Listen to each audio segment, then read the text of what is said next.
सारे मीडिया के समक्ष ये कहना कि अगर मतदाता सूची में आपका नाम एक बार और है तो आपने 2 बार मतदान किया होगा।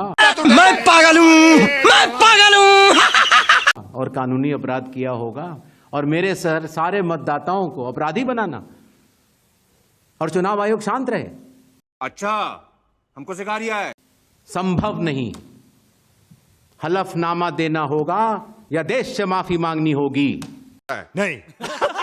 तीसरा विकल्प नहीं है। आपके माध्यम से मैं यह भी कहना चाहता हूं, अगर 7 दिन में हलफनामा नहीं मिला तो इसका अर्थ ये सारे आरोप निराधार हैं। क्या बात कर रहे हैं? और हमारे मतदाताओं को यह कहना कि वो फर्जी हैं, इसके ऊपर जो भी इस बात को बोल रहा है उसको माफी मांगनी चाहिए। महाराष्ट्र में वोटर लिस्ट बढ़ी। समय रहते जब ड्राफ्ट सूची थी तो दावे और आपत्ति क्यों नहीं जमा कराए गए? जब रिजल्ट निकल आया तब याद आया कि यह गलत था और एक भी मतदाता का नाम सबूत सहित आज तक चीफ इलेक्टोरल ऑफिसर महाराष्ट्र को नहीं मिला। ज्ञानेश कुमार जी, आप इस देश के मुख्य चुनाव आयुक्त हैं। क्या लाज शर्म मर्यादा पूरी तरह से खत्म हो गई है? आप एक तो वोट चोरी कर रहे हैं और उसके बाद सीना चोरी कर रहे हैं। आप कितनी भद पिटवाइएगा अपनी और एक संवैधानिक संस्था चुनाव आयोग की, जो कि इस देश में निष्पक्ष चुनाव कराने की जिम्मेदार है। खैर, आज आपने एक प्रेस कॉन्फ्रेंस करी और उस प्रेस कॉन्फ्रेंस से आपकी और भद पिट गई।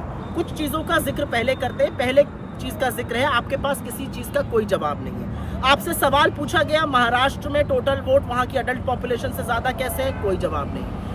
SIR कितनी हड़बड़ी क्या थी बिहार में? कोई जवाब नहीं। 60% बिहार बाढ़ से ग्रस्त है, इतना जरूरी क्यों था SIR कराना? कोई जवाब नहीं। एक ही पते पर इतने लोग कैसे हैं? कोई जवाब नहीं। फिर आते हैं आपके कुतर्कों पर, क्योंकि मुझे समझ में नहीं आ रहा कि आपके कुतर्कों पर सिर पीटा जाए या हंसा जाए। आपका एक जबरदस्त कुतर्क, आपको सवाल पूछा गया कि वीडियोग्राफी क्यों नहीं दे सकते हैं। आप महिलाओं के पीछे छिप गए। आपने कहा हमारी माँ बहनों की प्रिवेसी का हनन होगा। अच्छा, बूथ में लगी लाइन में औरतों की जो पिक्चर या वीडियो है उससे प्रिवेसी का हनन कैसे होगा? ये वीडियो तो टीवी दिखाता है, अखबारों में छपती है ये तस्वीरें। और ये प्रिवेसी कहाँ जाती है जब हमारी मुस्लिम बहनों के नकाब उठा के आपके पुलिसकर्मी और भ्रष्ट अधिकारी देखना चाहते हैं वोट के दिन? तो महिलाओं के पीछे मत छुपिए। दूसरा, आपसे सवाल पूछा गया ये शून्य मकान कहाँ से आते हैं? आपने कहा जो लोग कहीं काम करके रात को सड़क पे सोने आते हैं उनके घर शून्य लिखे जाते हैं। अच्छा, हमें तो नहीं पता था आप रद्द जगह करा के लोगों को ठेल के उठाकर वोटर ID कार्ड बनवा रहे हैं। और कहाँ गए मोदी जी के इतने सारे जो आवास बनाने वाले थे? एक और क्वेश्चन यहाँ पर आता है, लोगों के अगर ऐसे ही सड़कों पे सोने वाले लोग हैं तो इनके नाम के आगे इना मीना माइना मो क्यों लिखा जा रहा है? पिता के नाम के आगे IGFJK क्यों लिखा जा रहा है? खैर, तीसरा सवाल आपसे पूछा गया कि आप डिजिटल वोटर लिस्ट क्यों नहीं दे सकते? आपने कहा यह निजता का हनन है। जी नहीं, इससे आपकी पोल और खुलेगी, आपकी कलई और खुलेगी। आप डरते हैं इसलिए नहीं दे सकते। चौथा सवाल आपसे पूछा गया कि एक ही पते पर या एक व्यक्ति के इतने वोट कैसे?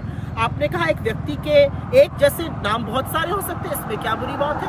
कोई बुरी बात नहीं है। लेकिन एक ही नाम के लोगों के पिता के भी नाम एक हो, पति के भी नाम एक हो, घर का भी एड्रेस एक हो, ये बात तो गले के नीचे नहीं उतरती है। आपसे एक और बात पूछी गई, 5वीं बात, कि नेता प्रतिपक्ष राहुल गांधी जी ने सबूत दिया, आप उस पर एक्शन क्यों नहीं ले रहे? आपने पलट के कहा या तो वो हलफनामा दें या माफी मांगे। अच्छा, अनुराग ठाकुर जी से आप हलफनामा कर लीजिएगा और नेता प्रतिपक्ष ने आपको सबूत दिए हैं, थोड़ी सी भी लेशमात्र थोड़ी गरिमा बची है तो अपनी त्रुटि सुधारिए।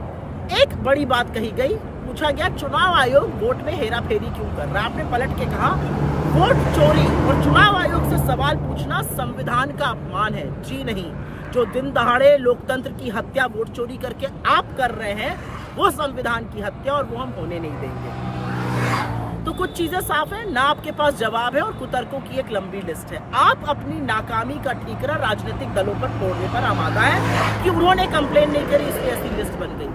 अरे लिस्ट बनाना आपकी जिम्मेदारी है, निष्पक्ष चुनाव कराना आपकी जिम्मेदारी है, फ्री एंड फेयर इलेक्शन हो आपकी जिम्मेदारी है। आप कोई सरकारी खर्चे पर मौज मस्ती करने के लिए, झुनझुना बजाने के लिए, सरकार के चरण वंदन के लिए थोड़ी बैठे हैं। आज एक चीज लेकिन साफ हो गई कि मोदी जी ने चीफ जस्टिस ऑफ इंडिया को चुनाव आयुक्तों के चयन से क्यों हटाया था?